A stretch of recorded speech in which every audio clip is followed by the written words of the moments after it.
Production and distribution of City Club forums on IdeaStream Public Media are made possible by PNC and the United Black Fund of Greater Cleveland, Incorporated.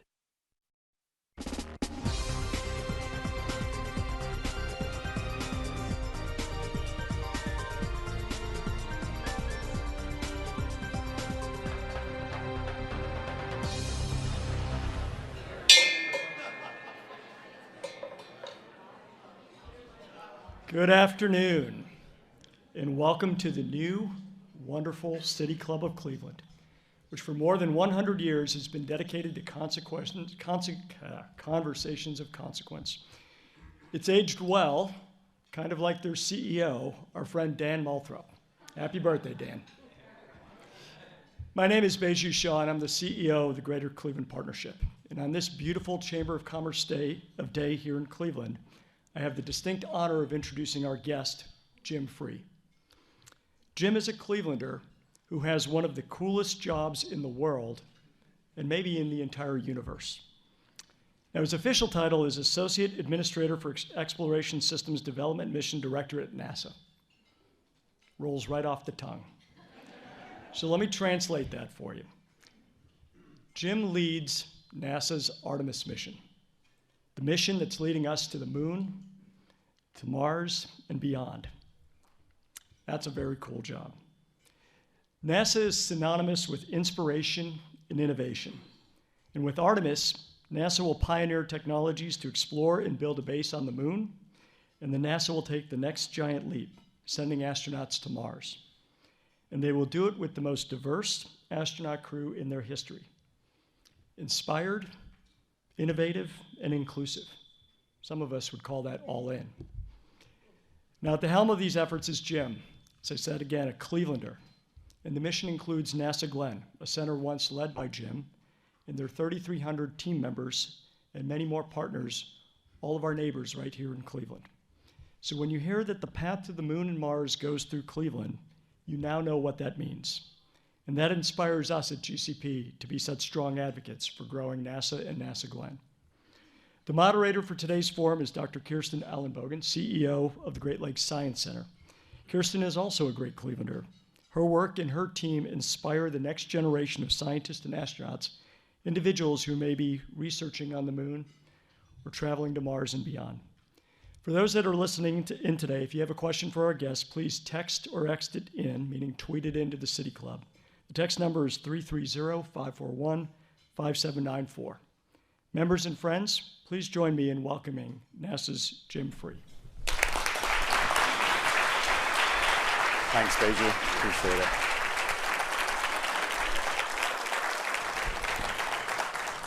All right, good afternoon. Baiju, thanks for the great introduction. And I would like to thank the City Club, Dan and Cynthia for having me today, and Kirsten for moderating the fireside chat. It is really great to be home. It's last night I got to go to my first Guardian games at the game of the year, which I'm ashamed to say, but I'm proud I got to one. To see so many friends here today is really great, and I appreciate that you would take the time to be here to hear about what is really the coolest job in the world. A lot of people say, why did I go back to NASA? And I've told the story, like, how do you say no when you get a call from the deputy administrator and the associate administrator of NASA, who are both shuttle commanders, one of them only of the two of the female shuttle commanders, where they say, hey, your country needs you to serve. Okay, that's tough anyway to say no to. And then, would you like to lead the return to the moon and then taking humans to Mars? The fact that I had to think about that's a little embarrassing to admit. But it is great to be here today and share with you what NASA's doing. And I made the conscious choice to not do slides, not because I want you to look at me, but because I want you to listen to what I have to say, and we'll talk about a call to action for all of you later. So start thinking of your questions now, and I look forward to hearing those. So NASA's charged with pioneering space science and technology that propels the exploration of the moon, Mars, and beyond. Our organization, which someday I'll be able to tell the story of why it is titled what it is, but that's going to be a while. I think it's highly classified, probably for another 50 years. But our organization, the Exploration Systems Development Mission Directorate, is responsible for defining and flying the Artemis missions and planning our Moon to Mars exploration approach. With Artemis, we're going back to the moon for long-term scientific discovery of the solar system, our home planet, and even the human body. And I'm excited that we'll be able to discover, because everything that we learn fuels new scientific development. And Artemis is different than anything humanity has ever done before. It is a long-term effort. And it's about three things. First is science. Science is what drives our missions. And the value of the discoveries we'll continue to make is really impossible to estimate.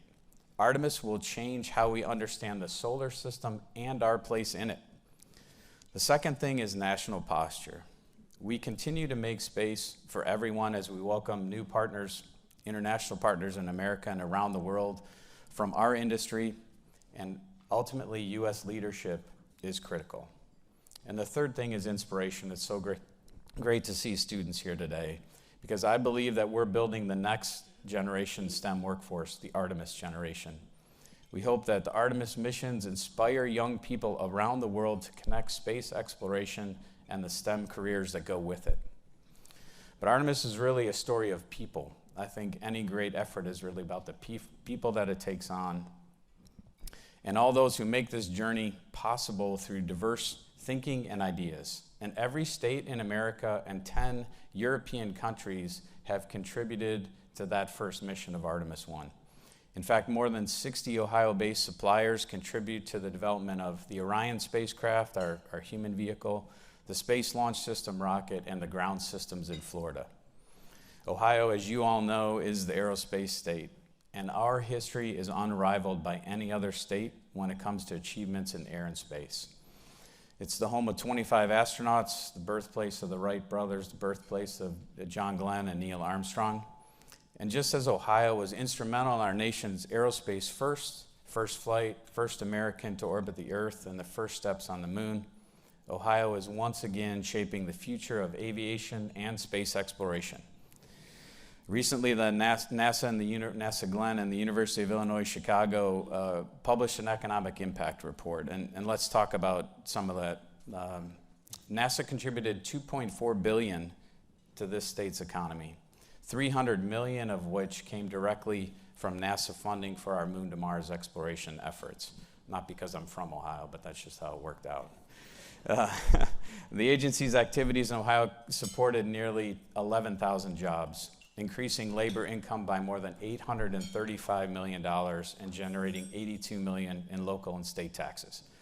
From testing the Orion spacecraft in the Space Environments Complex out in Sandusky, to the research and innovations in chemical, electrical, and nuclear propulsion technology, the work at Glenn is crucial in developing and innovating technology in support of our Artemis missions. Last year, we successfully flew our uncrewed Artemis flight test to the moon, and what a fantastic mission it really was. It's still surreal to me. It was our first step in a series of increasingly complex missions.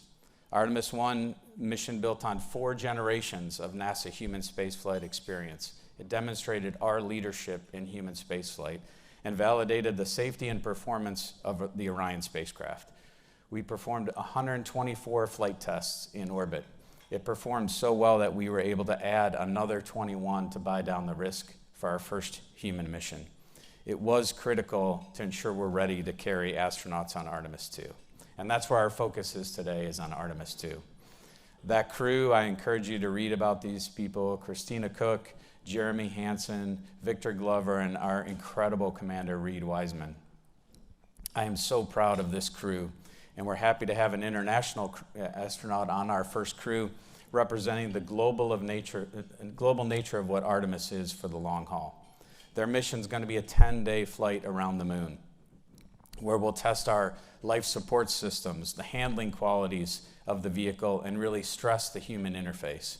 What we learned from Artemis 2 will help prepare for every human mission. The commander said it best when he said, "I hope when people look at Artemis 2, they're looking at it from how that helped us step foot on Mars." And that's such a great perspective. They are training today. They just had a big event this week down in Kennedy where they practiced the run out to the launch pad, going up the launch pad, going out the crew access arm. It's a tremendous milestone for us, and we're well on our way to Artemis II. The Artemis II Orion spacecraft and crew module and European Space Agency build service module, which is overseen by NASA Glenn, are at the Kennedy Space Center today undergoing final testing. The mobile launcher is out at the launch pad today doing testing as we speak. The Space Launch System booster segments are actually on rail cars on their way to Florida. I saw a tweet this morning. Somebody saw the train going by, took a video of it. It's pretty cool. The Space Launch System is assembled in New Orleans. All 4 engines are installed, and early next year it's going to be shipped to Florida.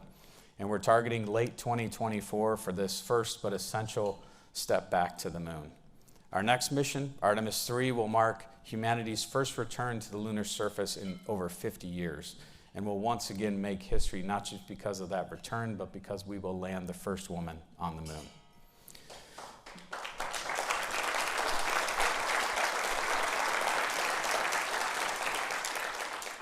This time we'll land at the lunar South Pole, where we know the history of the solar system is different, is captured differently than where we landed around the equator with Apollo. We also know that's where there's water ice, where we hope to use it to help our crews be sustained on the surface of the moon.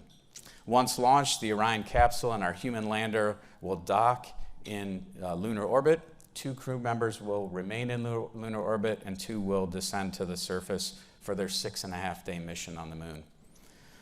NASA, our contractors, our international partners and suppliers continue to make incredible progress on Artemis III. The crew module is being built in Florida as we speak. The heat shield is being populated. The crew module adapter is in process. We're building spacesuits today for that mission, and our human lander is in development and will fly at least 1 uncrewed demo mission that lands on the moon. Keep your fingers crossed for that next SpaceX launch. For Artemis IV and beyond, we will begin staging our missions from Gateway, our lunar space station, in a very unique orbit around the moon that gives us exposure to nearly 98% of the lunar surface, so wherever we want to land. Gateway will be a home away from home for astronauts, equipped with living quarters, laboratories, and docking ports for other spacecraft. Gateway will be instrumental in developing our autonomous technologies and capabilities to support Moon and Mars exploration for many years to come. It will serve also as a platform for heliophysics and biologic science as well. We're making great progress for Artemis 4 and 5. It's substantial work going on really across the world. We actually have hardware right now through our Artemis 7 mission, and we have contracts through Artemis 9. This is not a paper program. In subsequent missions, we'll add in rovers for the crews to travel farther away from the landing sites to do the science we need, followed soon by living quarters on the surface. We have 63 Moon to Mars objectives that have been agreed to with our partners and stakeholders. We built the first segment of an architecture for the moon, and in just a couple months, we'll complete the initial plans for 2 more segments, including the segments to go to Mars. These objectives and this architecture are NASA's plan defining both short-term and long-term missions. It's not just our organization's plan, it's the entire agency's plan. It's been developed with inputs from our workforce, industry, academia, and all of our international partners. As I said, this is not short-term, paper-only plan, as you've heard about the amount of hardware that we have for these future missions. So here's your call to action, right? You can't just show up and listen to some government bureaucrat talk without being expected to have your call to action. We need your engagement and support. So when you leave here, I encourage you to go look at our Moon to Mars objectives. Look at our architecture. See what interests you, where you want to participate and get excited about your space program. This is not mine, right? I stand here because all of you pay taxes to have a space program. So this is your space program. You'll always hear skepticism about spending dollars in space. Perhaps some of you today are here or listening to this are some of those skeptics. But I assure you that every dollar of your space program is spent right here on Earth, employing people and creating tax revenue as I described earlier. I assure you that it also creates the inspiration in a young person to pursue a career that only benefits this nation in the long run. Ultimately, what we build, test, and discover on the moon will determine the human capacity to live and work in deep space for long periods of time, setting NASA and all of us on a steady path for our next giant leap, sending the first astronauts to Mars. Artemis missions will bring the world along for the journey, helping to change humanity's perspective of our place in the universe. People around the world are helping create this future. It is a global plan. It begins with our NASA team. Those that work on this team now have helped us take this first step and are essential to what we are doing in the next and future missions. If you work in industry or academia, you have a place in our future. If you're a student or early in your career, there are incredible opportunities for you to build a future in space while improving life here on Earth. It's really a dream that we can all share, and I look forward to hearing your thoughts on that dream and your participation in that dream. And thanks for being here today.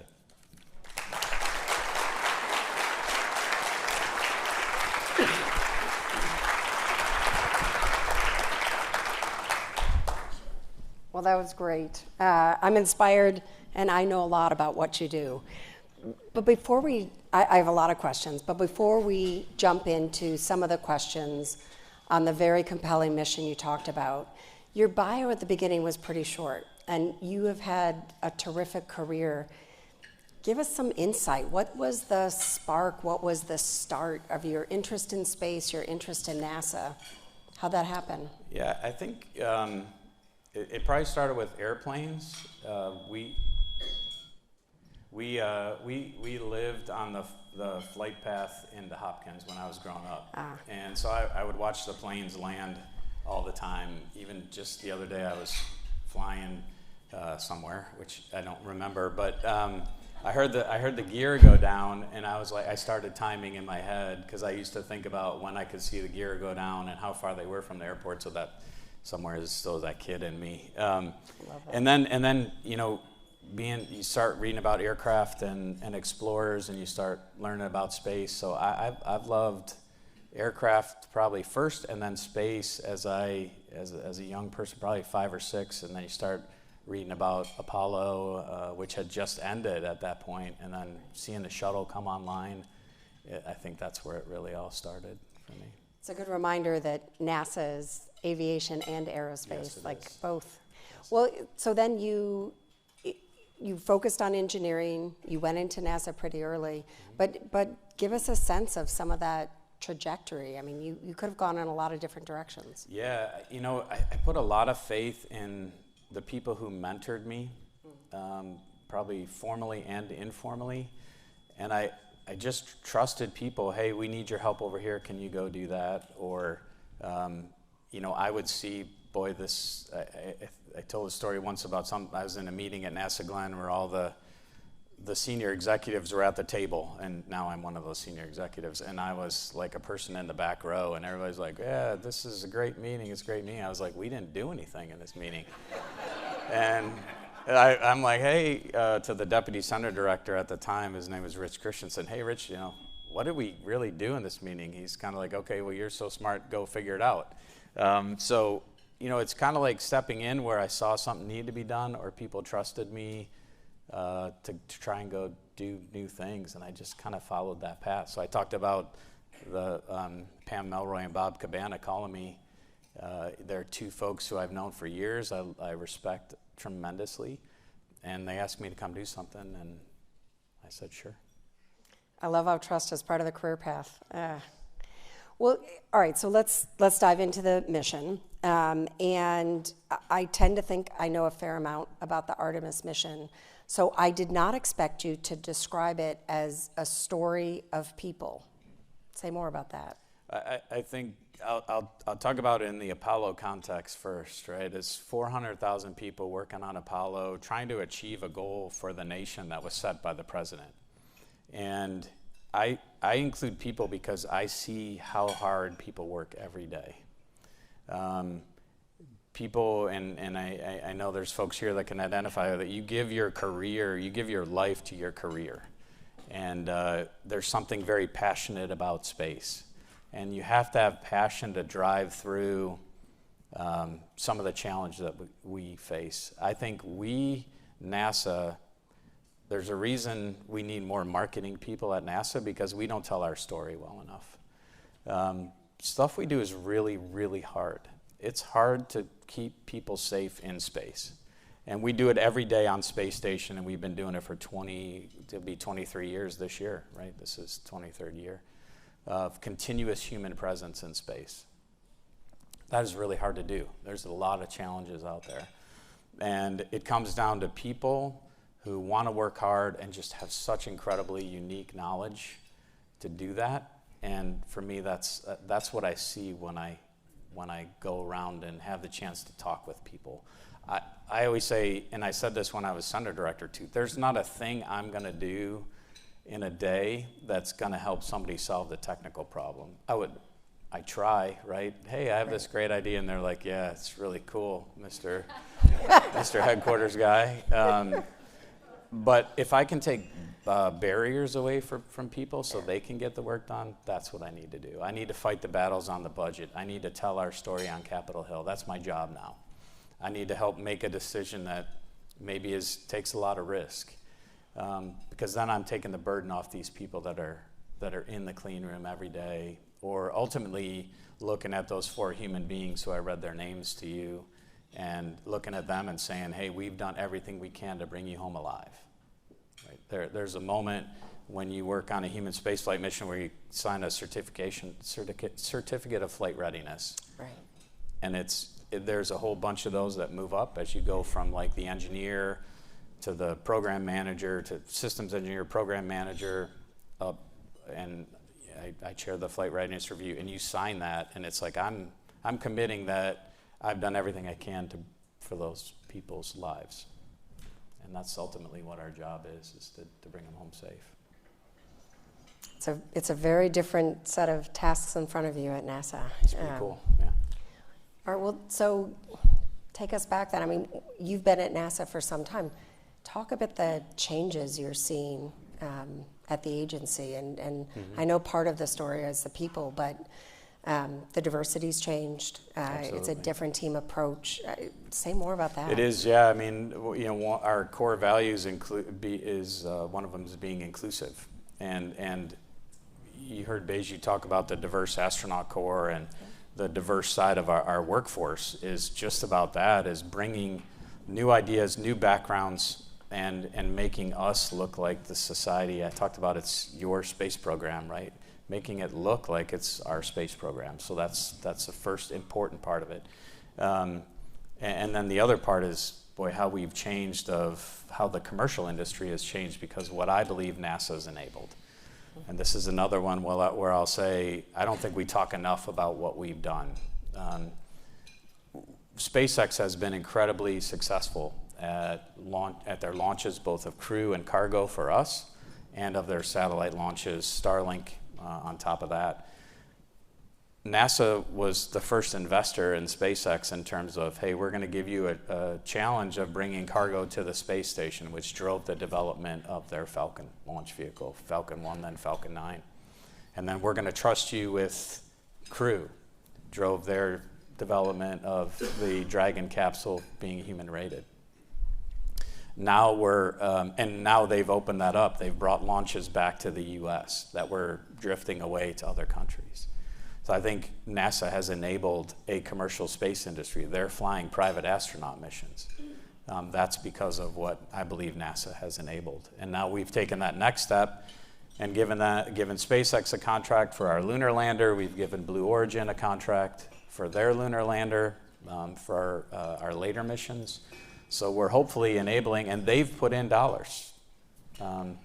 We have that for our spacesuits, that we're buying that as a service. So I think the agency has changed into kind of I don't want to say we're not monolithic anymore, because ultimately we're a bureaucracy, but we're not this monolith.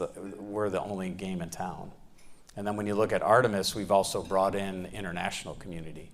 We've signed what's called the Artemis Accords. I think it's 29 signatories now, countries, to talk about how we're going to operate in space, how we're going to be transparent in space. NASA has this unique political soft power that we've had for years that has benefited, I think, the rest of the U.S. government. So we're trying to be inclusive both of our workforce, our commercial partners, our contracts, and then also of the international community. Okay, so you're talking about the partnerships. Bring that home to Chicago. I know you're NASA HQ now, but come back to Ohio for a minute. I do come home to Ohio. Yeah. And we're very grateful for that. And you gave really great numbers, right? 11,000 jobs, $2.4 billion in the Ohio economy. You talked about 60 based Ohio suppliers. You talked about 835 million labor income increase in the state. I mean, that's impressive. So there's a lot of partnerships behind that. There's a different way of really collaborating, it sounds like, that has happened over the years to make that kind of economic impact in Ohio. Yeah, I think it's making folks aware that NASA Glenn exists. That's something that I know Beju and Marty going back a long way with me when I was deputy and center director here. We making folks aware that it's there, but also how can it help the community? How can the technologies that NASA has, the know-how that NASA has, help businesses bring their products across a finish line, or drive a change in their company, or a new pursuit that they might have, let alone just having 3,000 jobs next to the airport. And I know some of you have heard me say this. If we were trying to bring a company here that had 3,000 jobs, we'd be dying to do that for those numbers that you just went through. We need to do everything we can. The community needs to. I can't say we anymore. I'm the headquarters guy now. But if I were a NASA Glenn person, I would say we need to do everything we can to keep it here. And because of those opportunities. And NASA has great ways to partner with their small business. So NASA's small business program, I think it's one of the best in the government. Somebody can tell me. Kurt, you probably agree with that. There's so much access for small businesses into NASA. We have prescribed goals, particularly NASA Glenn has highly subscribed goals for small business procurements.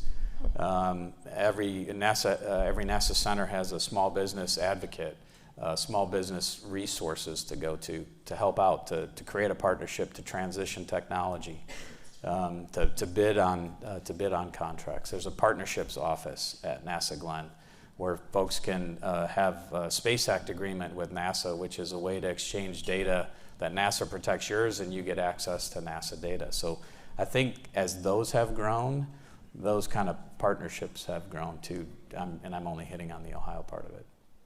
Which we love. Yes. Just for this moment. We know we won't hold that to you all the time. Well, all right, so now let's zoom way back out, because you gave some very vivid descriptions of what's going on to get the crew ready for the launch. Our crewed mission to the moon is very exciting, and I feel like I have those pictures in my head now of all the tests going on, the video even heading down the railway. It's hard to imagine what a crewed mission to Mars will look like. So paint that picture. Yeah, I talked about our architecture review that we have coming up, and in that there's like 7 decisions we have to make that will cascade into like 100 around Mars. And the first is, are you ready to go? And that's a lot of why we're doing things on the lunar surface, because partial gravity will make our systems behave a little bit differently. Zero gravity makes them behave differently. So we need a little bit of runtime on the moon. We also need to understand the effects on the human body of long duration spaceflight. We're doing that right now on Space Station. Frank Rubio just surpassed 365 days, longest U.S. mission. Tremendous. He went up there thinking he was going to stay 6 months, and then he's like, hey, guess what? You get to stay another 6 months. It's been a tremendous sacrifice by Frank and his family. But we learned so much from those long duration missions, because right now with our technology, 6 months to get to Mars, 6 months to get home. And your body goes through so much in that adaptation to gravity. And if you think about it, you go out for 6 months, you get adapted to zero gravity, and then you have to land. and operate in, a partial gravity environment, and you only have 30 days because you need to get back up to get home.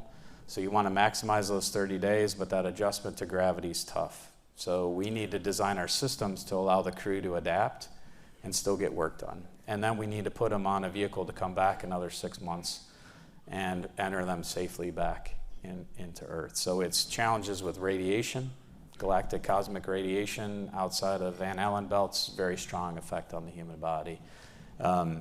Deterioration of muscle and bone, you have to keep that updated, so you have to exercise all the time. How do we keep food safe for that long? We have a mission right now in Houston where we've locked 4 people in a simulated Mars habitat, and they were locked in with all their food for a year.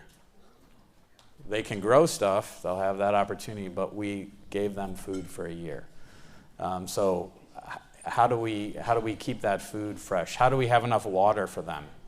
Ironically, if you put water in the food, you can recover water in the food, you don't have to carry as much dedicated water.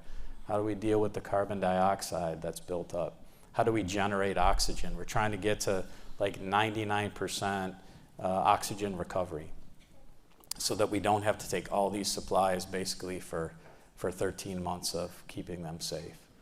And you can't take everything down to the surface of Mars at once, so you got to launch stuff in advance and land it on the surface and make sure it lands before you launch the crew, which means your mission starts 7 years before you want to land the crew. So all of that stacks up into what do we have to plan on each of our Artemis missions to be ready to take that step to Mars. That's incredible. It's that's a very vivid picture. Thank you. Well, I know we want to move to questions soon, but let me ask one more because we do have a number of student groups here today. We've got groups from Shaker Heights Innovation Center. We've got groups from Lutheran West and MC Squared STEM High School. So talk a little bit about what advice you have for them. I mean, when we think about who's going to be going to Mars, well, they may be in high school right now, right? Yeah, so absolutely. What's your advice? Well, first, thanks for everything that you do at the Science Center to inspire folks. It's really great.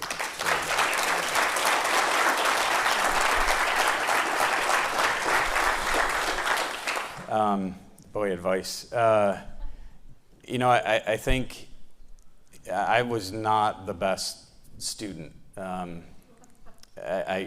It's great to watch my kids now because they are just like so much better than I ever was.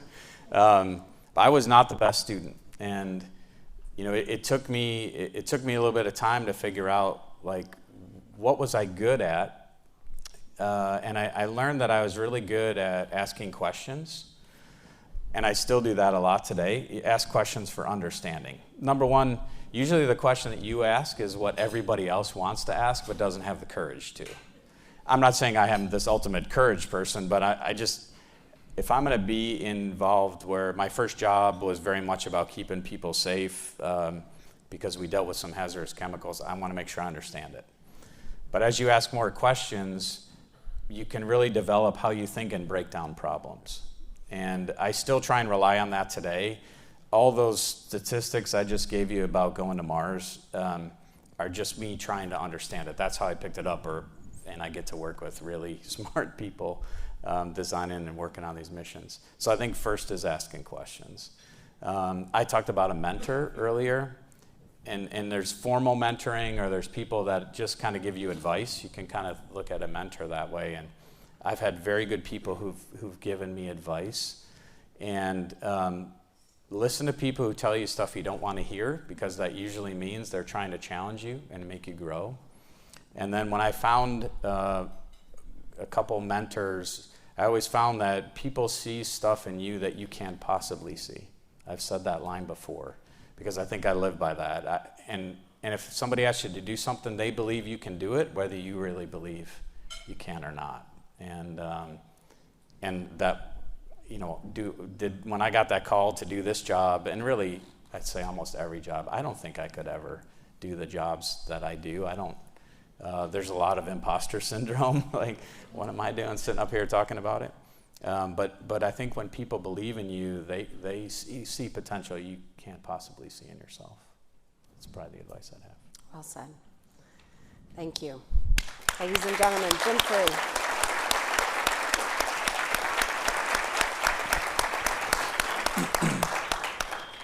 We are about to begin the audience Q&A. I'm Cynthia Connolly, Director of Programming here at the City Club, and we are joined by Jim Free, Associate Administrator for Exploration Systems Development, Mission Directorate at NASA. He is talking about what's next in deep space human exploration. Moderating the conversation is Dr. Kirsten Ellenbogen, President and CEO of the Great Lakes Science Center.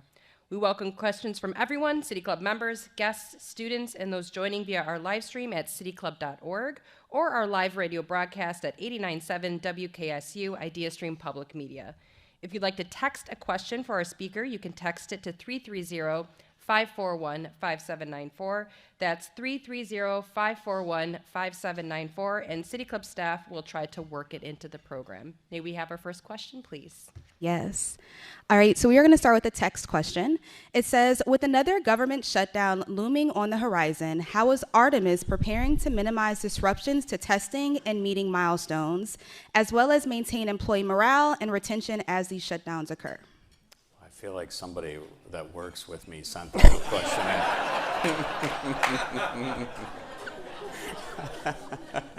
in. Yeah, so there's a process for the shutdown that we put this is the accepted list, like EX. So everybody, we put a justification. Here's why we think we need to move it forward. For us, it's we have the mobile launch tower at the launch pad today, but we don't want to unplug it and walk away because it's millions and millions of dollars sitting out there. And plus, we want to keep the momentum and schedule going for Artemis 2.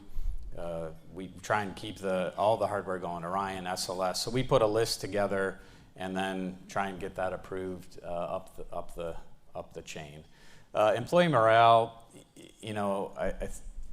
it's kind of interesting because everybody breathes a sigh of relief if you get a continuing resolution. I believe that the hardest part for morale, and I'll only speak for myself here as a government person, is all the work you do and then the continuing resolution gets passed. That work goes unnoticed, and that's a lot of work to get there. So I worry about that morale. If we get a shutdown, we are in a bureaucracy that works and a government that works the way it does. It's unfortunate that has to happen. I'm really walking a fine line here. It's frustrating that's got to happen as a human being, but the effect on morale, the effect on our budget. If we get a shutdown, we have to do a lot of things with our contractors. That ultimately drives up our costs, and our program costs go up. And it's like, hey, NASA can't manage, but that's one of the factors that drives up our costs in the long run. And that's the frustrating stuff, but. Like I say, when you join the government, you're signing up for the bureaucracy, and I think NASA's we're this incredibly innovative agency that's a bureaucracy, and those two tug at each other. And when they're in balance, it's really good. When they're out of balance, it can be frustrating. So, yeah, it's part of the job. Hi, thank you for your presentation. My name's Kaylin Fazio, and I'm a second-year law student at CSU. I have a question. It might be hard for small businesses and startups to survive from NASA contracts alone, especially keeping and maintaining a skilled workforce. There are a lot of regulatory barriers to entering commercial space outside of government contracts. How does NASA support small space businesses and startups outside of awarding contracts? Or is there another agency or mechanism to support these businesses surviving in the commercial space realm? Thank you. So the head of NASA Glenn Procurement's right there. I'll defer to his. Kurt, go ahead. I think so. I talked about the resources for small businesses in terms of access to procurements and dedicated procurement dollars that are for small businesses only. NASA also has some small business innovative research grants that go on. They're multi-phase. Actually, a lot of government agencies have them that deal with Space Force, as an example. And a lot of times, and NASA also has, in our Space Technology Mission Directorate, some opportunities for companies to partner with larger space companies to bring their technology forward. And all of those have a tremendous amount of resources at the NASA websites, at the small business in particular at NASA. And so it helps make connections with the larger companies, so you're not just dependent on NASA needs, 4 widgets, and we're going to buy 4 widgets, and you have to tool up for this whole thing, not just tooling like machine tooling, but all of the things that a federal contract demands. And then some of the things we have actually take some of those demands of typical federal acquisition things out of the way, federal acquisition regulations, the FAR. Never, by the way, did I think I would ever give a talk where I used the phrase FAR. I think I just lost my engineering credibility. But a lot of our contracts help move those out of the way so that small businesses can thrive, and then hopefully make connections with commercial companies that can use their technology as well. Good afternoon. Thank you for being here today. Thank you. I was teaching in 1986 when school teacher Krista McAuliffe was killed in the Challenger disaster, and it was the first time my students saw me cry. My question to you is, when that happened, were you a little discouraged with the program, or did it motivate you to try harder to make sure that didn't happen again? So I was actually sitting in the senior lounge at St. Ignatius High School when that happened. And what's more, obviously it was incredibly disappointing and sad for Krista McAuliffe and the other 6 crew members on Challenger. And what's very tangible for me is Columbia, and the fact that we as an organization failed a second time for the same reason, with organizational silence. And I think everybody in NASA, whether you work in human spaceflight or not, lives with what happened in both of those. Now in Columbia, like less than 50% of today's NASA workforce was with the agency when Columbia happened. So our challenge is, how do we continue to convey that we can't accept organizational silence and kill people again? And that it's very tangible for me when we meet with the crew, but it's very tangible for me every day, because I have to think about what words am I using that could be suppressing what someone wants to bring up. Especially in my position, not because I'm in this lofty position and look at me, but I look at me as Jim. I don't look at me in the position, but other people look at me in that position. So if I say I don't like, 8.5 by 11 paper, and I start the meeting that way, or I finish it before anybody else, who's going to want to say, I like A4 paper? I'm using a silly example, but it's how you set a tone to allow that discussion to happen. And we have a very formal process in NASA called the dissenting opinion process, where anyone at any level can disagree with a position, and there's a formal way by which their disagreement can be brought up the management chain so that they feel like they're heard and their concern is dispositioned. I would say it's not formally exercised all the time. It's informally exercised a lot, because we allow for the dissenting opinion to happen in meetings by calling it out. Does anybody disagree with this?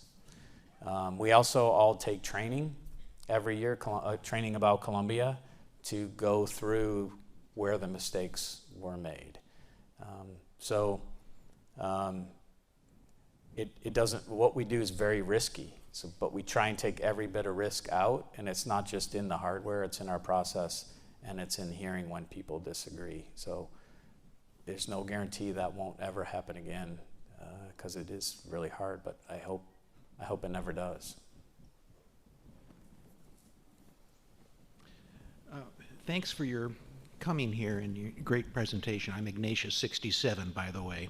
And I'm going to give you a choice of 2 questions. All right. The first is, you mentioned SpaceX. I presume You were involved in the negotiations with SpaceX. So your first check, if you so choose, you can tell us a story, an interesting, startling, or funny story about Elon Musk. That's option number one. Okay, how's the second question looking? Option number two. Option number two is actually related to the last question, which you had an exquisite answer to. And that is, and before I ask it, I got to say, there's nothing more exciting for me than a person stepping out onto the surface of the moon. And that vision, that history is exhilarating. That being said, I have recently read Carl Sagan's Pale Blue Dot, and he made a pretty strong case for automated space travel over human space travel, citing the successes of automated space travel, the risks of human space travel, and in fact, NASA has had an incredible success story with automated space travel. Explorer, the Mars rovers, the Hubble are incredible success stories. You yourself have articulated the costs and the risks of putting humans on board. Tell us what the benefits are. Why are we putting people on? Sure. The decision what you do with humans, what you do with robots is sometimes separate, sometimes the same, because sometimes you want that pairing. Eventually, right now there's samples being taken on the surface of Mars. Some of those are going to be picked up by the Mars Sample Return mission. Some could be picked up by humans. But the flexibility that humans bring to the equation when you get on the surface, I talked about our ultimate goal is science. When we send an astronaut out and in the spacesuit they can walk 1.5 kilometers, but I don't have to pre-program what I need that astronaut to do. I can give them 3 tools and say, hey, take these 3 tools on your tool belt, and they can use them a variety of different ways, and they can make their decisions without me having to decide 5 years before how to program that in, how to make sure I have all the right tools there for the robot. Now, it doesn't say robots aren't great, right? What's happening on Mars and has happened on Mars is truly incredible. And we're going to send a rover to the South Pole called Viper. We, NASA, are going to send Viper to look for volatiles, the water ice I talked about. But I can tell the crew member, hey, go look for this type of rock. They will all take geology training. They're taking it now. And they can determine, boy, that's a great rock, or this isn't, or I might want to walk 500 feet over here and not wait 5 days to transit 500 feet. And within a minute, I can walk another 500 feet and look at a different rock. So it's the flexibility of what the human brings in real-time decision-making and capability that really distinguishes it, and return, the quicker return we get from that. So it is a trade we do, but we don't do them exclusively from each other. Whatever we can do with robots, we will do, but we also then trade it against how much does it cost, how long does it take, and sometimes the human missions are going to take longer, but they have a greater return. And that's kind of as we look at the architecture that I talked about, our objectives are independent of, for the most part, humans. Some things we say we're going to do this with humans. And then we trade in the architecture of how we're going to do it, use cases we call them, and then the elements we need to do that. So an element could pop out the end and say it's a robotic rover versus using a human for that. Now, sending a human into a permanently shadowed region of the moon that has never seen sunlight and is, I'm going to get the minus 200 degrees, we may not want to do that with a human. But we might want to send a smaller rover that the human can put out there and let it go down the crater and bring a sample back, instead of building the whole rover to land, transit over, go down, bring it back, put on something to come back. Instead, the human just grabs it from the small rover and brings it back. So it's a continuous trade against what we're trying to do to achieve those 63 objectives. Good afternoon. I'm a student at Solon High School and a member of the Youth Forum Council with the City Club. My question is specifically, with so many international signatories to the Artemis Accords, what are your thoughts on the geopolitical ramifications, particularly with Russia, China, and India? So the accords are the principles by which we're going to operate. So they are an important geopolitical message that we're going to be open, we're going to share our data, we're going to be transparent about what we're going to do, we're going to operate with respect, we're not going to disturb sites where other folks have already landed on the moon, and we're going to do things peacefully. That's our statement. That's what 28 other countries have decided to say, that we're going to operate the same way, and we hope more people will sign on and agree that that's the way that they're going to operate too. That's a very important choice that every country has to make. Germany just signed last week. I was fortunate enough to be at the signing ceremony for that, and you would think, why does it take so long for Germany to decide to do that? They had to make sure, not that they disagreed with the principles, but what were the implications for that on them as a nation. And they made that choice. As I said, I hope other countries make that same choice, because I think that's how we should all explore. Hello, thank you for being here today. Kind of building onto that question that he just asked, like, how will you split land on Moon and Mars with like other countries? Like, do you own part of it, or is it like how countries are with Antarctica? Like, how does that work? That's a great question. Thank you for being here today, and thank you for that last question too. That's part of the principles.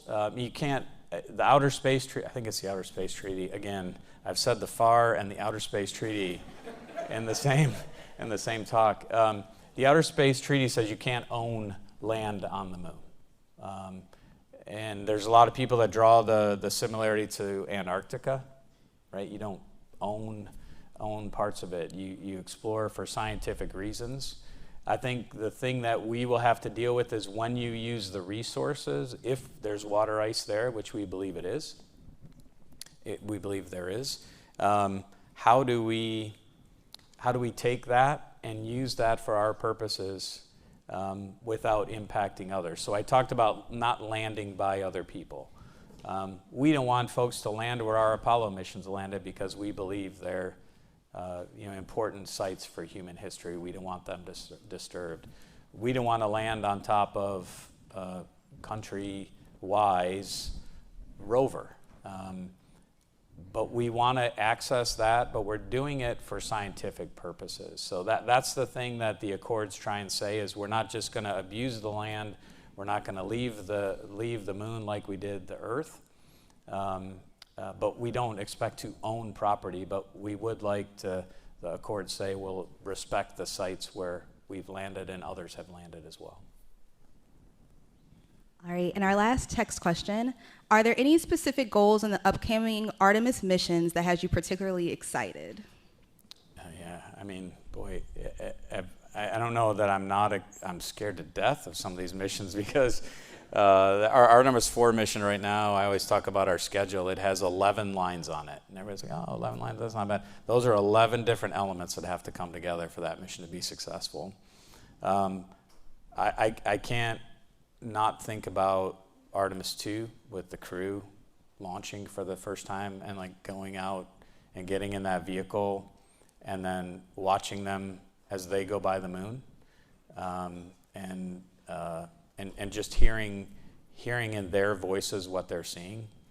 I think Artemis 3, when we land, how can you not be excited about seeing someone step out on that lander?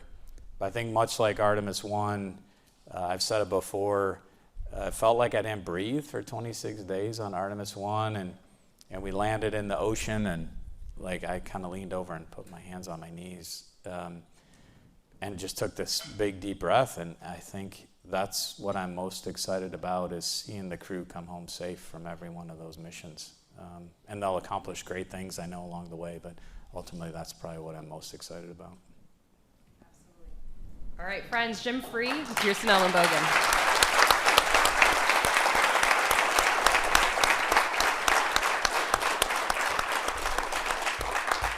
The City Club would like to thank our friend Beju Shah for his support and also for providing the intro today at the forum.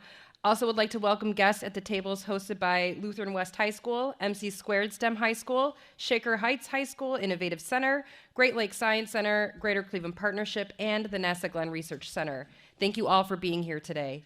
Next Friday, September 29th, the City Club will host a discussion with writer Charlene Hunter Galt, winner of this year's Anisfield Wolf Book Awards Lifetime Achievement Award. And be sure to join us on Friday, November 3rd for the 2023 State of the Great Lakes. Dr. Richard Spinrad, administrator of the National Oceanic and Atmospheric Administration, will join to talk about climate change's impact on our Great Lakes. You can learn more about these forums and others at cityclub.org. And thank you once again to Jim Free and Dr. Ellenbogen. And thank you, members and friends of the City Club. I'm Cynthia Connolly. This forum is now adjourned. For information on upcoming speakers or for podcasts of the City Club, go to cityclub.org.